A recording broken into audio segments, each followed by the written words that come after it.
Dalam sebuah studi yang melibatkan 180.000 responden, para peneliti dari University of Southern California menemukan bahwa mereka yang rajin meminum secangkir kopi, baik yang biasa maupun tanpa kafein, mendapatkan sejumlah manfaat bagi kesehatan.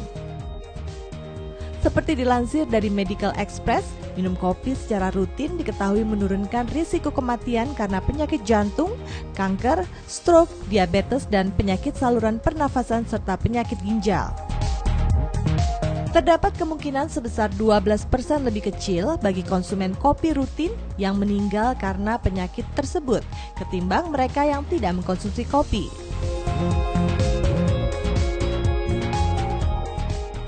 Abi Mantra Pradana, saya menyebut anak muda yang satu ini adalah seorang anak muda dengan segudang kegiatan. Bagaimana enggak pemirsa? Arsitek iya, dosen iya, pengusaha coffee shop iya, terus dia juga penggila olahraga, terus dia juga punya studio olahraga, luar biasa sekali. Gak capek Abi? Kalau senang, kalau passion gak capek. Gak capek ya? Gak capek. Tapi kamu tuh sebenarnya awalnya apa dulu sih, Bi? Aku tuh memang kuliah arsitek dan Kuliah memang arsitek? sampai sekarang juga berprofesi sebagai arsitek. Oke. Gitu. Arsitek ngomong dari awal. Dari awal dan selalu menjadi passion yang paling besar ya. Jadi dulu kalau ditanya cita-cita kamu ganti-ganti nggak sih, Bi? Enggak. Kalau ditanya kamu gede pengen jadi apa? Aku pengen jadi arsitek. Ntar ganti lagi. Aku pengen jadi barista deh. Ntar ganti lagi. Aku pengen jadi olahragawan. Gitu nggak sih dulu?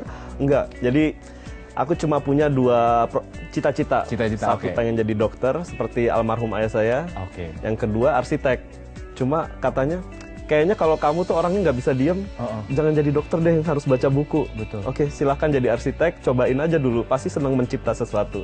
Ternyata sampai sekarang ya ini dunia saya senang banget jadinya. Wow, sampai akhirnya kamu jadi dosen juga ya? Sampai akhirnya jadi dosen karena saking saya cintanya dengan profesi ini. Iya. Gitu.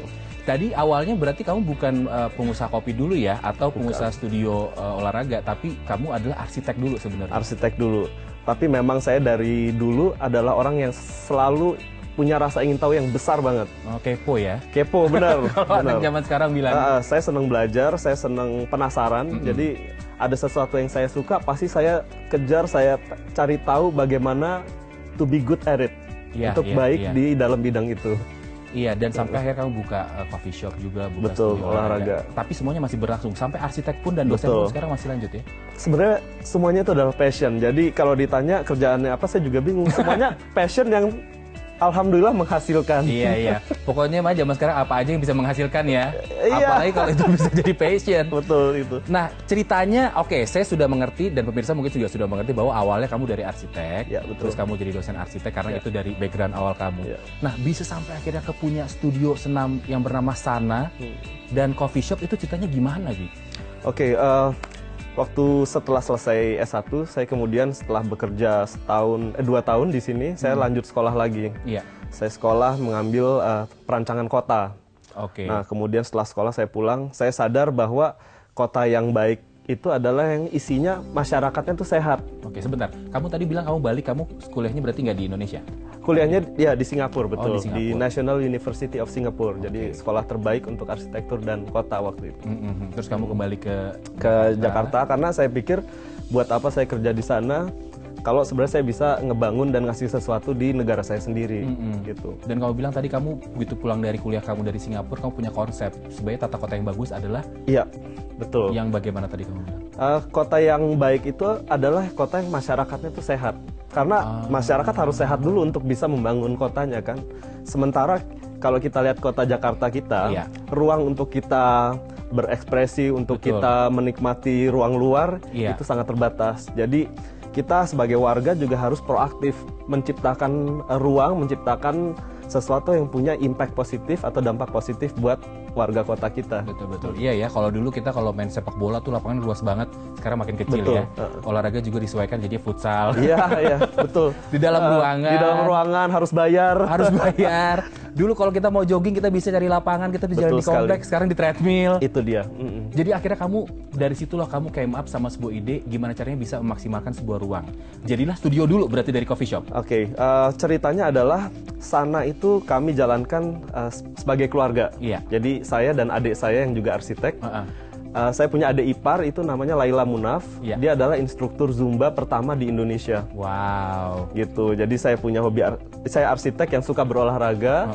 Dia instruktur Zumba. Dia datang dari Boston. Jadi dia dapat license-nya dari Boston. Kesini dia mau membuka studio olahraga.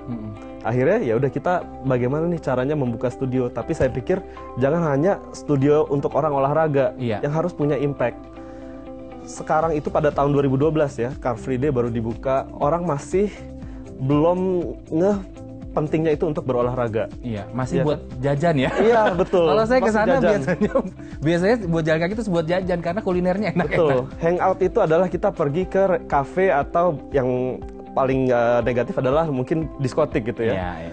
Tapi kemudian kita pikir, oke, gimana caranya kita membuka sebuah tempat yang memang kita bisa kasih akses lebih mudah tuh orang untuk memulai ya, memulai berolahraga. Jadi sebuah rumah di mana orang bisa nyaman datang bersama teman untuk olahraga, yang latih teman juga, vibe-nya sama gitu ya. Karena basically trainersnya semua berasal dari teman-teman kita. Dan dia datang seperti ke rumah temannya. Dengan begitu rasa nyaman, dia mulai tertarik berolahraga dan kemudian akan rutin. Itu dan ide pertamanya. Juga. Dan private juga gitu. Oke, sampai akhirnya terbuatlah sebuah studio. Ya, karena waktu itu yang besar adalah sebuah gym besar yang di mall. Oke. Nah, orang ada rasa ingin privacy kan? Ketika orang berolahraga, terutama wanita, nggak mau diliatin. Betul. Nah, mereka mungkin nyaman memakai pakaian olahraga yang mungkin minim, ya, karena supaya bebas bergerak. Jadi kita ciptain sebuah suasana rumah yang nggak intimidatif dan mereka nyaman. Betul. Dan mereka bisa bawa teman-teman mereka sendiri. Betul. Gitu, dan mereka semangat. bisa menemukan teman di situ. Jadi orang yang mau mulai tapi sendirian kan, orang kita nih seringnya, gue nggak mau mulai kalau lu nggak mulai deh gitu. Nah, gimana caranya? Pikiran itu harus dirubah. Jadi dengan datang sendiri pun dia akan merasa nyaman dan kemudian akan terbentuk sebuah komunitas baru yang hasilnya apa? Berantai. Dari 1 orang menjadi 2 orang, 3 orang, akhirnya 10 orang, jadi merubah gaya hidupnya menjadi lebih sehat. Iya, karena kebersamaan tadi. Betul, itu ya. Nah, nama studio kamu adalah Sana. Biasanya kan diambil dari nama anak, dari nama pribadi. Tapi saya nyari Abimantra Pradana Sana nggak ada hubungannya ya. Kenapa namanya Sana? Sana itu adalah dari kata Latin. Mens sana in corpore sano. Oh, oke. Di dalam tubuh yang sehat terdapat jiwa yang sehat. Gitu. Jadi mau sehat ya seneng dulu, harus sehat dulu gitu. Kota yang sehat, masyarakatnya sehat. Betul. Jadi sana itu dari mensana, artinya sehat itu tadi. Sana itu sehat. Iya. Kata yang simple dan mungkin kalau di bahasa Indonesia sangat catchy kan? Olahraga di mana? Di sana, di mana? Ya di sana. Ngopi di mana? Ngopi di sana. Di mana sih? Ya di sana. Mungkin nanti kalau kamu buat gym bisa namanya Sano. Karena kan kuat. Mensana in corpore sano. Oke, dari gym ini saya sudah pernah mendengar gym itu ada satu tempat healthy food. Saya sudah mendengar ada deket-deketan gitu ya. Atau gym dengan toko apparel khusus olahraga. Tapi saya baru sekarang dengar ada gym sebelahnya coffee shop. Nyambungnya dari mana, Abi? Nah, kami udah berjalan itu, ini tahun ke-6 ya. Start itu Januari 2012. Sepanjang pengamatan kita, kebetulan saya juga emang dari dulu seneng kopi. Dan 3 tahun terakhir, saya selalu bikinin kopi buat siapa aja yang datang. Karena kita udah menjadi keluarga kecil ya. Orang datang, saya bikinin kopi aja, nggak gratis gitu ya. Sampai orang bingung, ini yang punya apa OB-nya?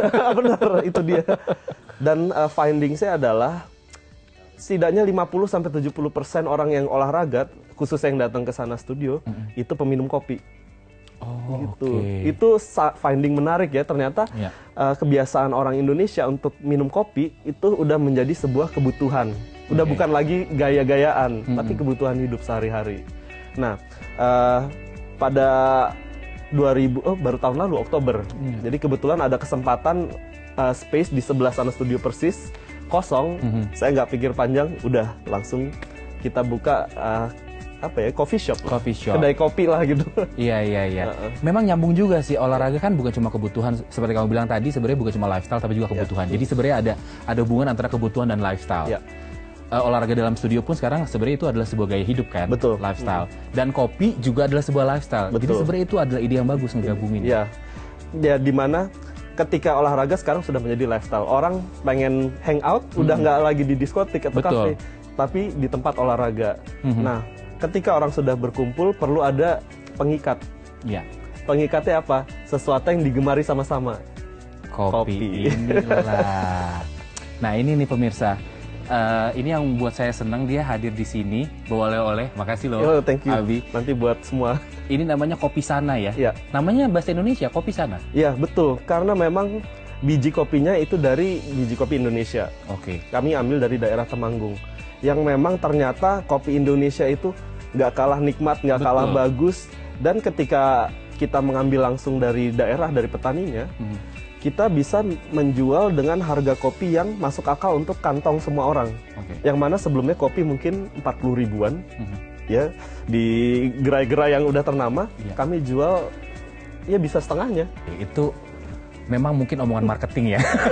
Jadi saya penasaran nih pemirsa, seperti apa sih kopi rasa Temanggung itu? Buat saya kopi adalah kopi, tapi Abi bilang ini kopi rasa Temanggung. Seperti apa nanti saya akan cobain, nanti saya akan jelaskan ke pemirsa. Mungkin pemirsa sekarang baru penjelasan dulu ya. Kalau Anda mau nanti bisa main-main, nanti kita akan kasih tahu juga bagaimana alamatnya. Jangan kemana pemirsa, kami akan kembali lagi tentunya masih di 60 menit inspiratif dan inovatif.